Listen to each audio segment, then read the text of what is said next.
Shall we play a game?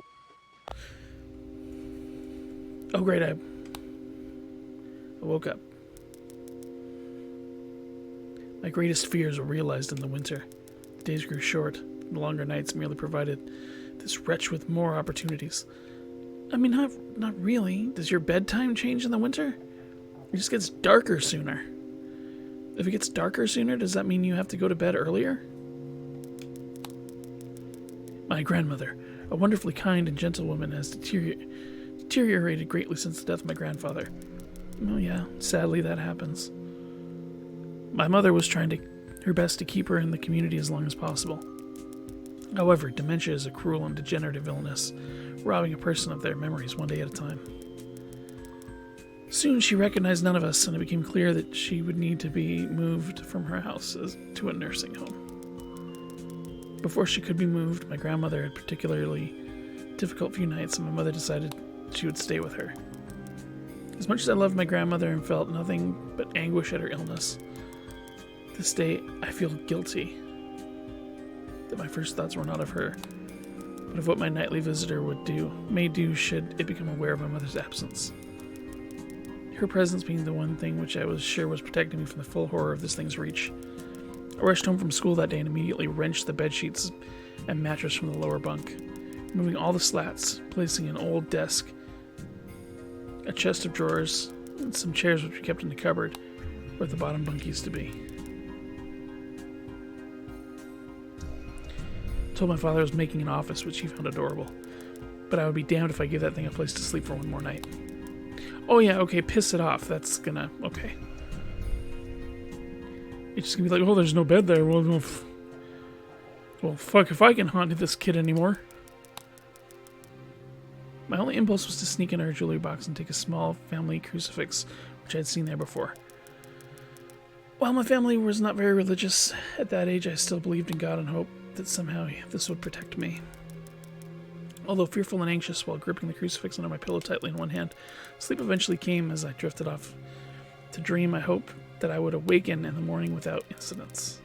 Unfortunately, that night was the most terrifying of all. Great.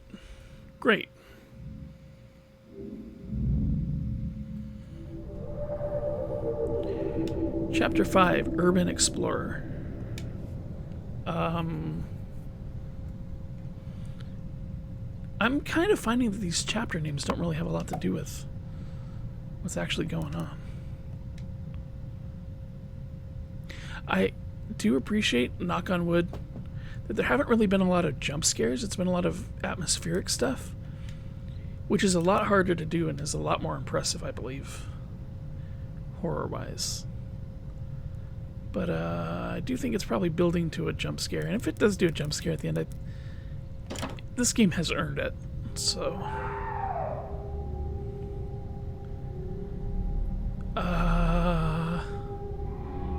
hey, buddy. Oh, okay. You are good. You is kind. You is smart. You is important. I like that movie. Even if you don't know why they are here, you hold the greatest amount of fear for them. Who? Oh, Triceratops and pie.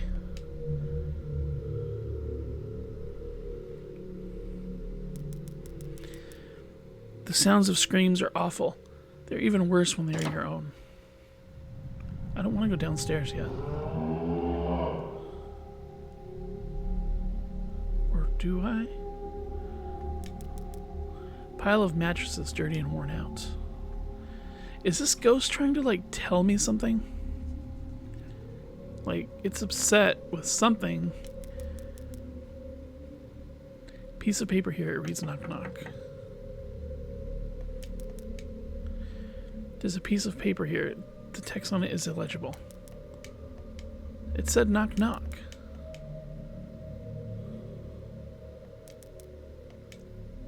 Who's there?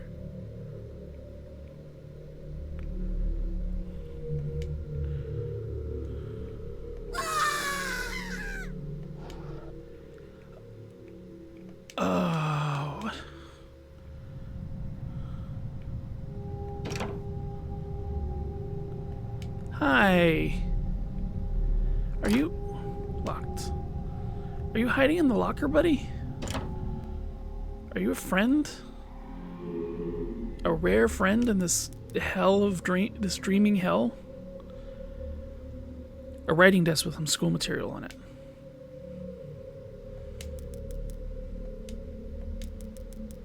This is giving me serious flashbacks to a game I played before. I don't think I recorded it on this channel, but there's this game I played before.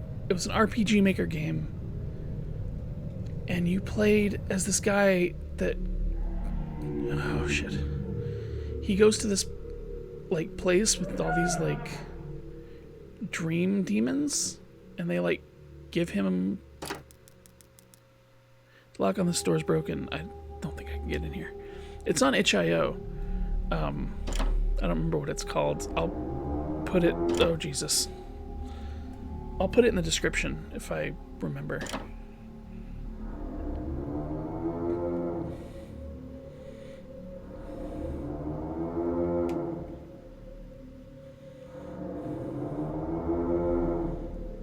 Why do I get the feeling these things can kill me?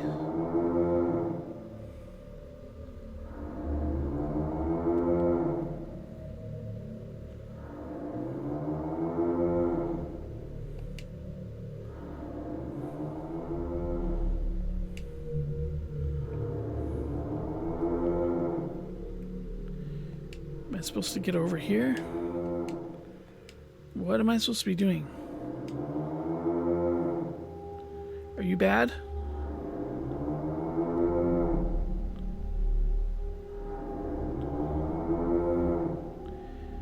I'm just gonna leave you alone. Go out now. Go downstairs. Hey, monster thing. Oh, crap. A busted old machine of some sort.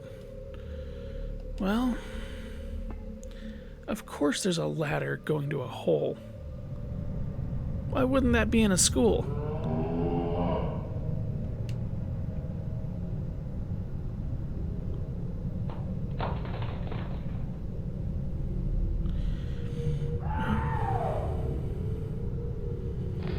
I'm not liking any of this. This is... am I picking the right path? Just like accidentally, or what's going on here?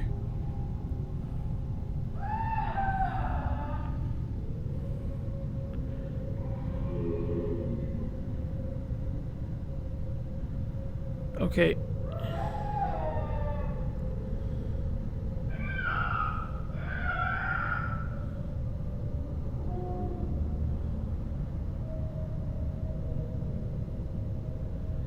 Now there's a thing here, because this game gets a little choppy.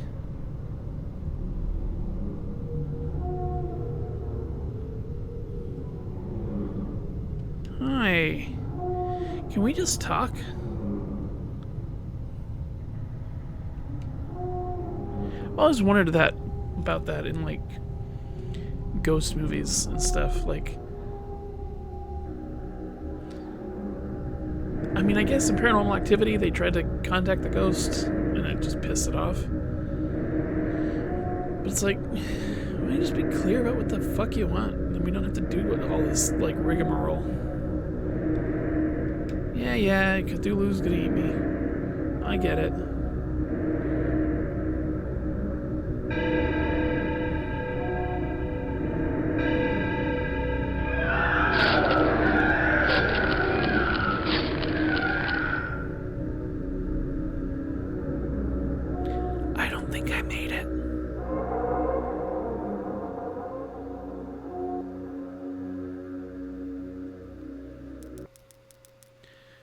You're awfully quiet nowadays. Is there something wrong, son? Nothing. Are you sure? Is there something wrong with your new room? Are you lonely without your brother? No. All right then. Good talk, son. You sure you're not lonely without your brother? Because that seems like when all this started. I woke gradually. The room was once again dark. As my eyes adjusted, I could gradually make out the window and the door and the walls, some toys on the shelf, and even to this day I shudder to think of it, for there was no noise. No rustling of sheets, no movement at all. The room felt lifeless. Lifeless, yet not empty. The nightly visitor, that unwelcome, wheezing, hate-filled thing, which had terrorized me night after night, was not in the bottom bunk. It was in my bed. I opened my mouth to scream, but nothing came out. This is like when you wake up in the morning and you no longer got the beer goggles, and you look at the thing laying next to you and you're like, whoa. That terrible thing is in my bed. Utter terror had shaken the very sound from my voice. I lay motionless. If I could not scream, I did not want to let it know I was awake. I attempted to spoon with it. It was not receptive. I had not yet seen it. I could only feel it. Oh, yeah. It was obscured under my blanket. I could see its outline. Oh, yeah, you could. I could feel its presence, but I dare not look. The weight of it pressed down on top of me, a sensation I will never forget. The thing, that night, made me a man. When I say that hours passed, I do not exaggerate. Laying there motionless in the darkness, I was every bit as scared a frightened young boy. Yeah, well, the first time can be like that. If it had been during the summer months, it would have been light by then. But the grasp of winter is long and unrelenting, and I knew it would be hours before sunrise. A sunrise which I yearned for. I was a timid child by nature, but I reached a breaking point, a moment where I could wait no more, where I could survive under this intimately deviant abomination no longer. Kid, this is getting very innuendo-y. Fear can sometimes wear you out, make you threadbare, a shell of nerves leaving only the slightest trace of you behind. I had to get out of that bed. Then I remembered, the crucifix. My hand still lay underneath the pillow, but it was empty. I slowly moved my wrist around to find it, minimizing as best I could the sound and vibrations caused, but it could not be found. I'd either knocked it off the top bunk, or it had. I could not even bear to think of it been taken from my hand. Without the crucifix, I lost any sense of hope. Even at such a young age, you can be acutely aware of what death is, and intensely frightened of it. I knew I was going to die in that bed if I lay there dormant, passive, doing nothing. I had to leave that room behind, but how? Should I leap from the bed and hope I make it to the door? What if it's faster than me? Or should I slowly slip out of that top bunk, hoping not to disturb my uncanny bedfellow? Realizing that it had not stirred, had the strangest of thoughts. Rain continues to fall. Chapter 6, The Abyss. Oh, they tried to make the asses look like sixes. Oh, that's cute. How many freaking chapters are there in this game?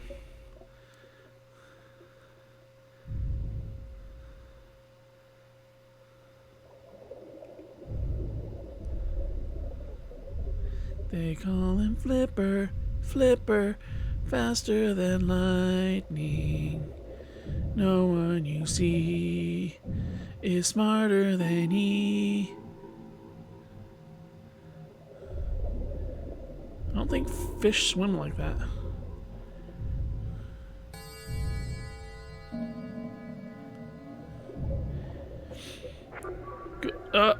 What? Excuse me?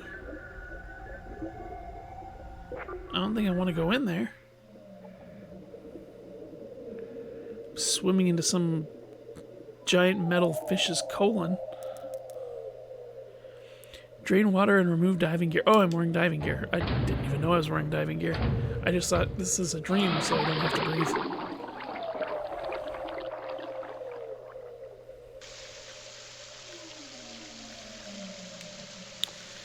Well,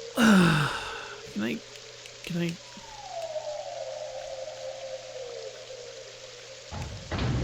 Okay, we're good.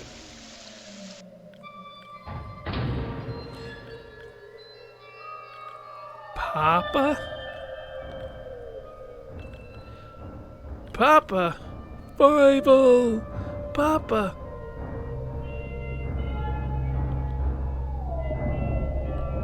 Hello there. I'm not going in there. Nope. There's a thing here. Maybe I should read it. Read logbook? Yes. Oh, that is just a novel. Okay, the guy's afraid of deep water. Oh, we're in the Mariana Trench. Cool. Chapter Part 1. Fear of the Dark. Fear of the dark. Fear of the dark. Okay. Fear of suffocating. Fear of the unknown. Fear of flying insects. Fear of being caught. Wait a minute.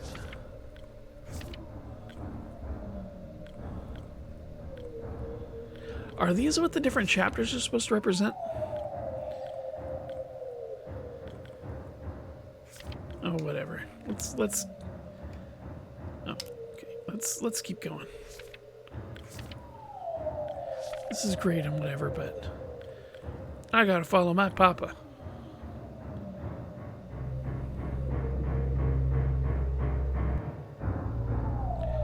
Okay. I don't think I was supposed to do that. That's probably fine. Did I just...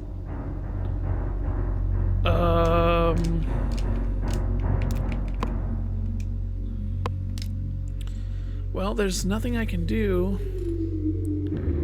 Oh, I just got eaten.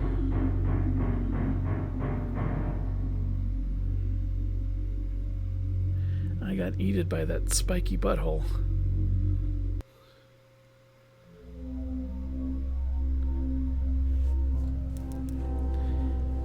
What if it was asleep? I hadn't so much as breathed since I'd woken up. Perhaps it was resting, believing that it finally got me. That I was finally in its grasp. Or perhaps it was toying with me after all it had been doing just that for countless nights. Now with me under it, pinned against my mattress with no mother to protect me, maybe it was holding off. Maybe it's just a fear of abandonment that's attacking you, buddy. That it's stronger now that your mom's gone. I don't want to get all armchair psychology on you, but I mean, it leaves when your mom comes in the room. It all started when your brother got a different room than you. Begin to peel the blanket off me. What I found under those covers almost stopped my heart. I did not see it, but as my hand moved the blanket, it brushed against something. Something smooth and cold. Something which felt unmistakably like a gaunt hand. I held my breath in terror, as I was sure it must now have known that I was awake. Nothing. It did not stir. It felt dead. After a few moments, I placed my hand carefully further down the blanket and felt a thin, poorly formed forearm. My confidence almost twisted. An almost twisted sense of curiosity grew as I moved down further, disproportionately larger bicep muscle. The arm was outstretched, lying across my chest, with the hand resting on my left shoulder, as it had grabbed me in my sleep. I realized that I would have to move this cadaverous appendage if I even so much as hoped to escape its grasp. For some reason, the feeling of torn, ragged clothing on the shoulder of this nighttime invader stopped me in my tracks. The thing about reading these is I never know where the sentence is going to go when I start it. I never know where it's going to end. So a lot of the emphasis in the words probably sounds weird. But anyways, fear once again swelled in my stomach and in my chest as I recoiled my hand in disgust at the touch of the straggled, oily hair. I could not bring myself to touch its face, although I wondered to this very day what it would have felt like. Dear God, it moved.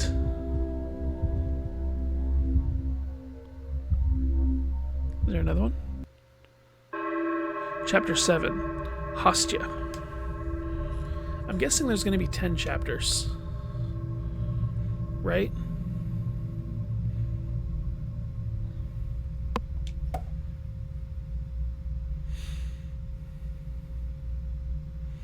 Oh, Jesus.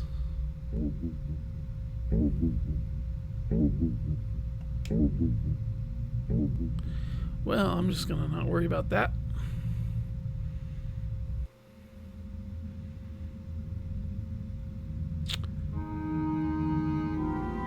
Excuse me? Do I need to censor that? Holy crap. No, don't go in it. That's gross.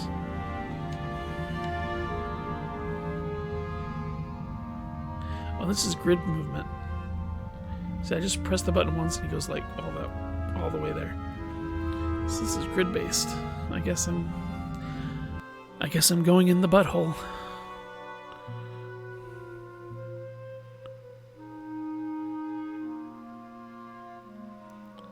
Hello there. This game's engine can't really handle this much movement. Can't we just be friends? Why do you have to torment a child? It seems like if you're a ghost and could do a bunch of otherworldly crap, it'd be such a waste of time.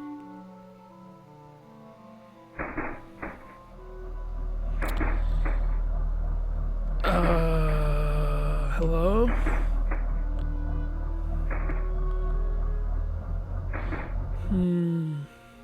There doesn't seem to be a lot of, like, threats in this game. It seems to be a narrative kind of horror. Why do I talk? When I talk, every time I talk, something horrible happens. At a crossroads in life, what does one do? Stand at the crossroads if you will, but if you'll not choose, I'll move on without you. And having once chosen, never to seek to return to the crossroads of that decision. For even if one chooses wrongly, the choice cannot be unmade. Oh, is this game gonna... Oh, poopy. This game's gonna make me make a decision. Okay. Oh, sorry.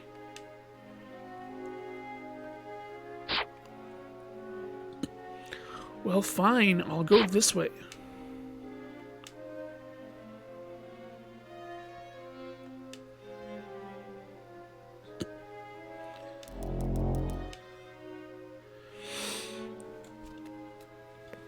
Well, even if one chooses wrongly, the choice cannot be unmade.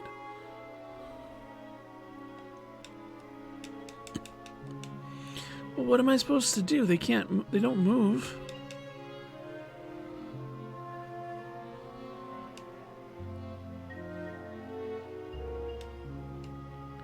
Get out of my way, little Jawa guy.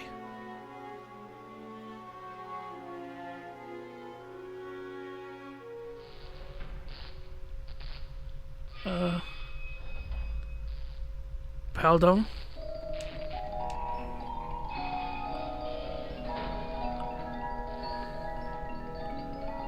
No, thank you.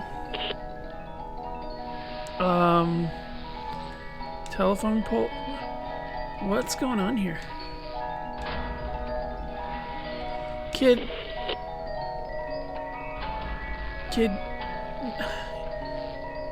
I don't know any other way to say this, kid, but your brain's fucked up.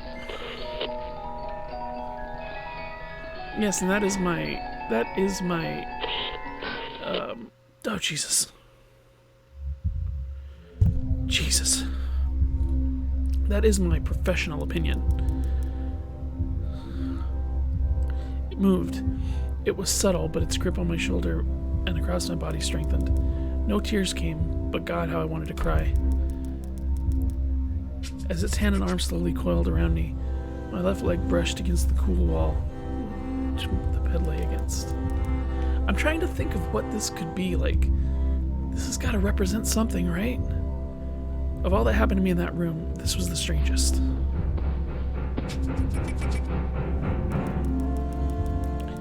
I realized that this clutching, rancid thing which drew great delight from violating a young boy's bed was not entirely on top of me. It was sticking out from the wall like a spider striking from its lair. Suddenly its grip moved from a slow tightening to a sudden squeeze. It pulled and clawed at my clothes as if frightened that the opportunity would soon pass. I fought against it, but its emaciated arm was too strong for me. Its head rose up, writhing and contorting under the blanket. I now realized where it was taking me, into the wall. I fought for my dear life. I cried, and suddenly my voice returned to me, yelling, screaming, but no one came. Then I realized why it was so eager to suddenly strike, why this thing had to have me now. Through my window, that window which seemed to represent so much malice from outside, streaked hope, the first rays of sunshine. I struggled further, knowing that if I could just hold on, it would soon be gone. As I fought for my life, the unearthly parasite shifted, slowly pulling itself up my chest, its head now poking out from under the blanket, wheezing, coughing, rasping. I do not remember its features. I simply remember its breath against my face, foul and cold as ice. As the sun broke over the horizon, that dark place, that suffocating room of contempt was washed, bathed in sunlight. I passed out as its scrawny fingers encircled my neck, squeezing the very life from me. Chapter 8, I'm guessing?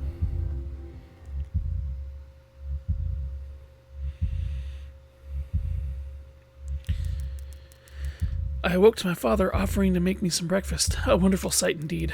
I had survived the most horrible experience of my life until then, and now.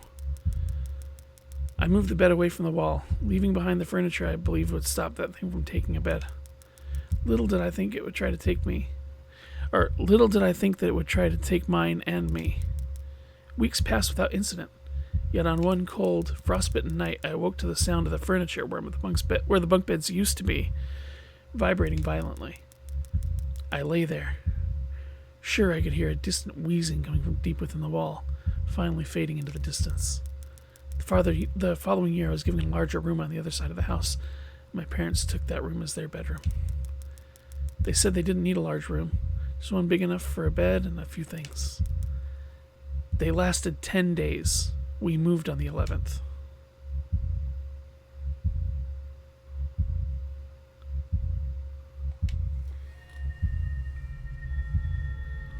Well done, Snow Owl.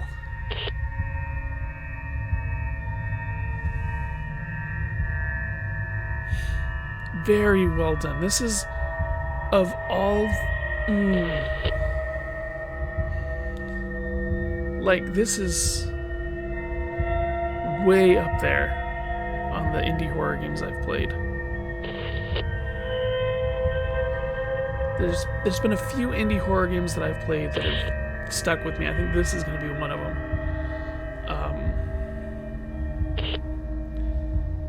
Damn. Can I move? I can. Still playing, I guess. Oh, Jesus. Oh, it's just, okay. The end.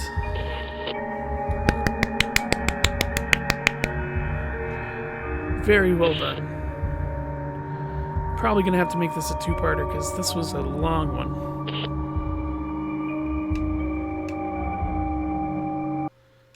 But very well done. Jeez. I don't even really know what to say to that. Like, I don't know what that ghost could have been. It obviously was something if the parents ended up noticing it. But wow. Yeah, I'm just gonna say very well done to the people that made this.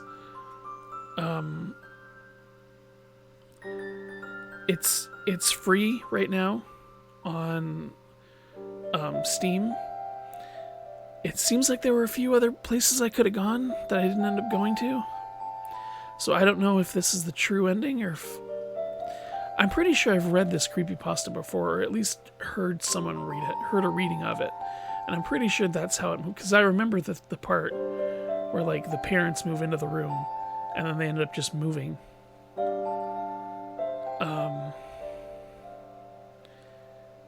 So I think I got the good ending. I don't know if there are other endings, but it's free on Steam, and I believe it's on itch.io as well. Go download it, give it a playthrough, give them a thumbs up, leave a good review of the game. It was really fun. I appreciate that it wasn't just jump scare every 5 seconds. Like, it was all atmospheric.